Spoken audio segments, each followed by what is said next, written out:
Hey, everyone. Electric vehicles are more than just cool rides. They're shaping the future of transportation. But what's powering this revolution? Today, we're breaking down the ins and outs of EV charging technology, from slow but steady to super-fast game changers and even wireless charging magic. Stick around, because by the end of this video, you'll know which charging method works best for your ride and how to keep your EV's battery healthy. Let's dive in. Let's start with the basics. AC charging, the most common way to juice up your EV.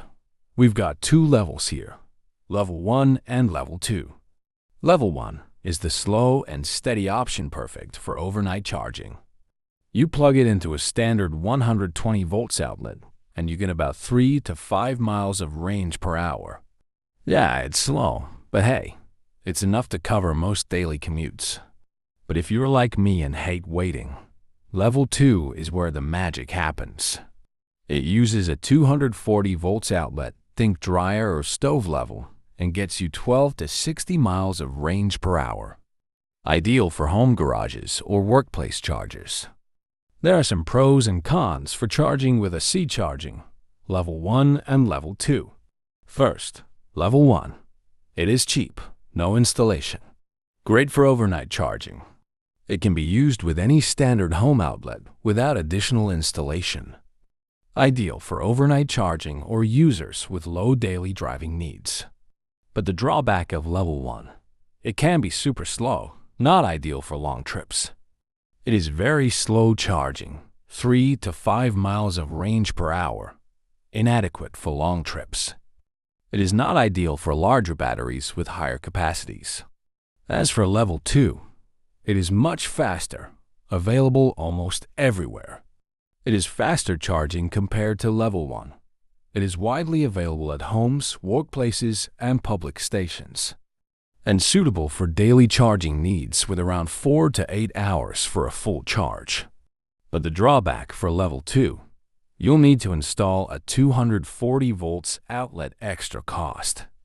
It requires installation of a dedicated 240 volts outlet, adding costs. And still slower than DC fast charging, requiring several hours for a full charge. Now, let's talk bad habits, charging mistakes that can kill your battery lifespan. Constantly charging to 100%?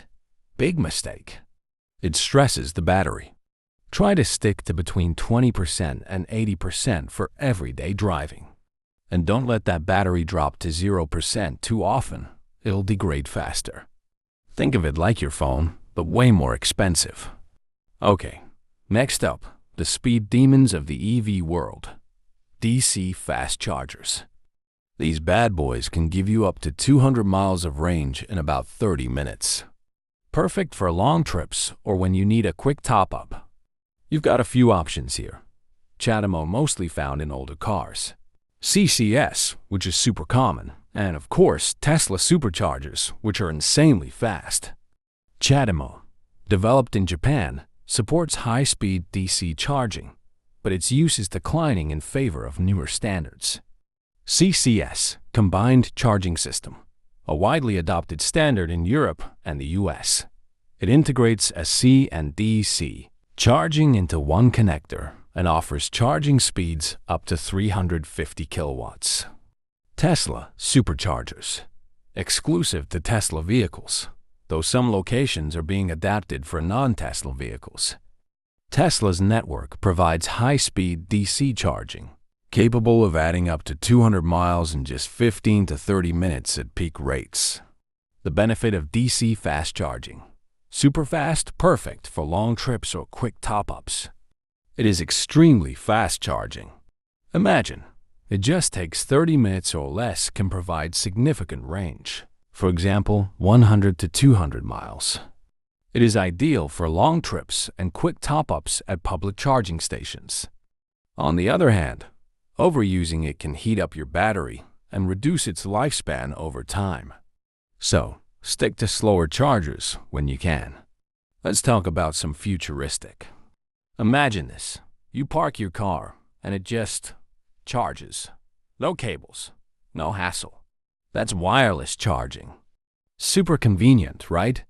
Just align your car over the pad and boom, charging begins.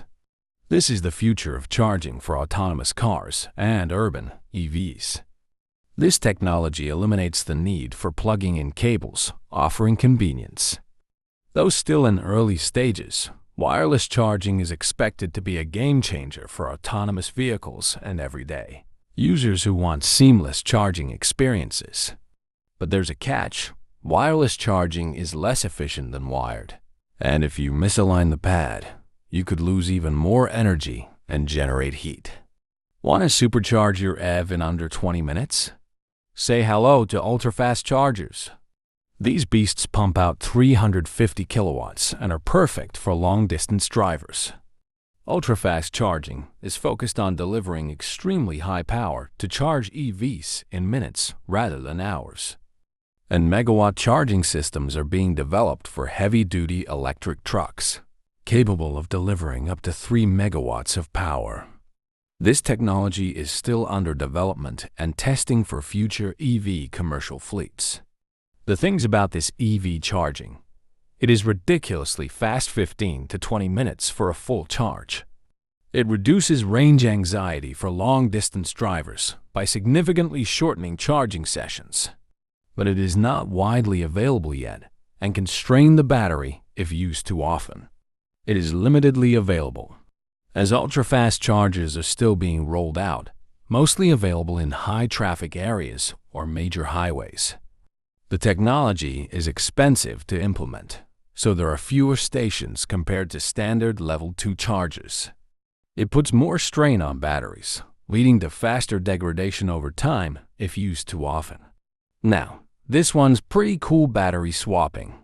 Instead of charging, you swap out your drained battery for a fully charged one in minutes. Companies like NIO in China are all over this. Sounds perfect, right? But it's expensive to set up, and since not all cars use the same battery, you'll need standardized batteries across models, which we don't have just yet. Last but not least, vehicle-to-grid, V2G. This tech turns your EV into a mini power plant.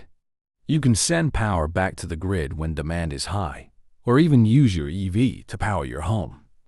V2G technology allows EVs to not only draw power from the grid, but also return excess energy stored in the vehicle's battery back to the grid. This helps in stabilizing the grid, especially during peak demand hours, and could turn EVs into mobile power stations. Great way to save on energy costs, right? But here's the kicker. V2G can put extra wear on your battery, so don't overdo it. So, whether you're plugging in at home, hitting up a DC fast charger, or dreaming of wireless charging, knowing how to charge your EV properly will help you get the most out of your battery and keep your ride on the road longer. Let me know down in the comment what kind of charging you usually use. Remember, avoid those bad charging habits. Keep your battery between 20% and 80%. And don't rely on fast chargers every day. And hey, if you found this video helpful, don't forget to hit that subscribe button and share it with your fellow EV enthusiasts.